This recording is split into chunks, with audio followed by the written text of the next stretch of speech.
I went to the Nintendo event in LA and it was awesome.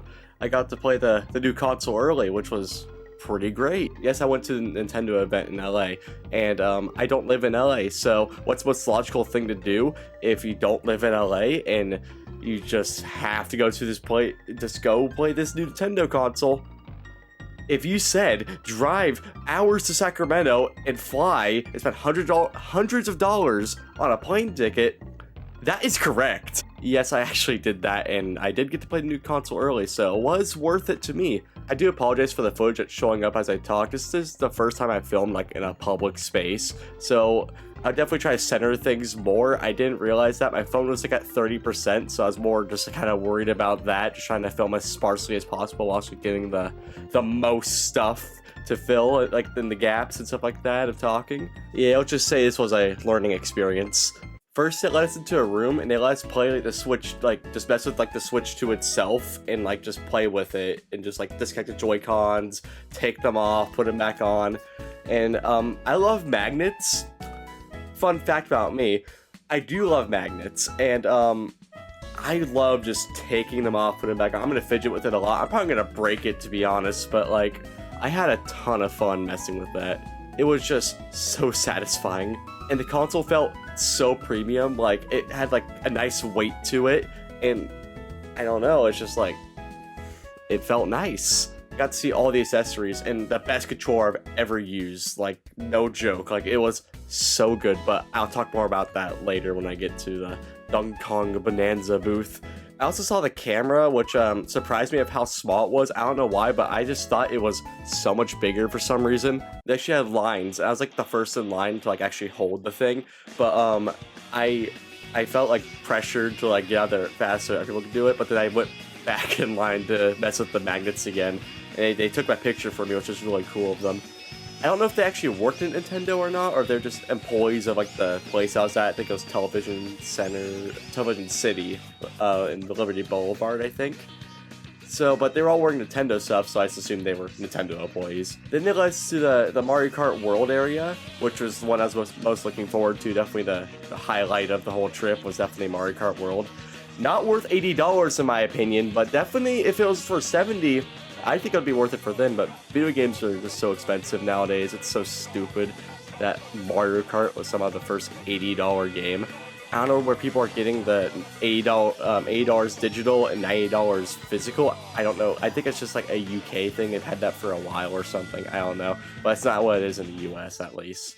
But yeah, we had to group up into pairs for this. I didn't come with anybody because, believe it or not, nobody wanted to come with me to fly and pay hundreds of dollars for a plane ticket, drive hours to Sacramento, and then just to fly back the same day and then drive back. I'm not most people. I'm stupid. Don't do what I did. Don't. I got grouped with some random guy. He was pretty chill. He was pretty quiet though, but like I kicked his ass in Mario Kart. But then after that, I got to play Mario Kart in handheld mode, which that LCD is proof that not all LCDs are built the same. It looked really close to an OLED. I was skeptical about it not being an OLED, but like it was so good. The only like giveaway is that it didn't have like deep blacks like an OLED screen, but like it was still like really good. Like if they saved money doing that, I don't blame them doing it that way. I mean, it's still a $450 console, but like Nintendo doesn't like to lose money with consoles, unlike Xbox and PlayStation. They typically eat some of that cost so they can sell it for like $500, you know, it costs them probably like $600 or whatever. I think Nintendo should do something different with this generation, like just eat the cost on the console, make it like have that nice $399 price tag, so you get that 3 in there, so you're like, oh, it's like 300 instead of 400. But Nintendo, they do things differently. At least pre-orders, now they're back on, they're coming out 24th. I plan on going to GameStop for my pre-order because I'm definitely buying this console day one. I don't think I could live without it, and I'm being dramatic, of course I am. But like the console got the same price, but like the accessories got a little bit more. It's only $5 more. I think one of them is like $10, but like it could have been a lot worse. And then we had some extra time after we played handheld because I guess we finished faster, I guess, than most, something like that. But then I just kicked his ass again on the TV. The next area is probably my favorite though. We got to play the new Mario Kart mode. I think it's Knockout Tour, that's right. Knockout Tour is awesome. That's probably what I'm going to be playing the most besides like free roam and just messing around. I have not felt a rush like that playing with 23 other people in the same room, all playing Mario Kart. It was magical. I was doing great. I was like in first place, like in the second to last lap. If you don't know how Knockout Tour works, every lap takes out 4 people in the like last 4 spaces. Like the first people 24th through like 20 go out, and then so on and so forth.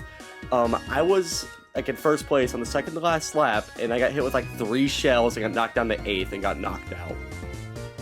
Stupid. The guy behind me won though, so that was actually really cool to see. After that, we went to the free play area where like the rest of the games are, like Cyberpunk, Donkey Kong, Dragon Drive. Immediately, I went to Donkey Kong Bananza because I was just curious. I saw the Nintendo Treehouse, looked like a lot of fun, and it was a little underwhelming.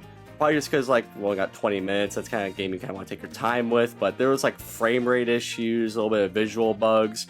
But overall, like, the game doesn't come out until, like, July. So they still have more time to polish it up. It was just a demo, but I'm sure they'll fix it. But in the same booth, which is definitely, like, a top 3 highlight for me, was the Switch 2 Pro Controller. Oh my god. I had no intention of buying it, like, at all at launch. I was just going to play with the Joy-Cons because I like magnets. I was just going to mess with them, and that'd be fun.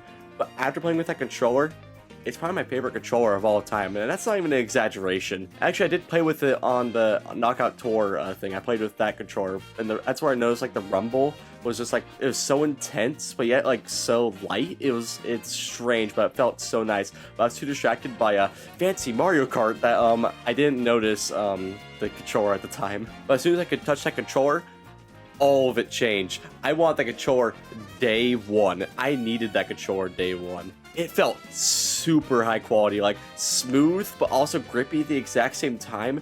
The sticks were like, there's no, like, usually you need to grab like it's like a controller and like move the stick around. It like, you feel kind of like a grinding kind of thing. Like it doesn't feel great. I mean, over time I got used to it, and that's just how it is. But I forgot I actually had this issue, and then when I touched that controller, it brought that back. I was like, oh my god, I didn't know controllers could actually do this. I forgot that. I don't like that. Like, this controller felt super high quality. It felt better than some controllers I spent like $200 on. Like, the sticks, they feel like polished and like oiled. It's like, it's strange. You never felt that with any controller before. Like, I doubt anybody actually gets bothered by like the weird grinding kind of thing. It's like, it's very subtle, but like, when I was younger, I noticed that a lot more than I do now. I've just gotten used to it over time. But like, it's just like this controller, I like, oh my god, my dream controller. Like, I never expected like anybody to ever fix this, so I just forgot about this issue.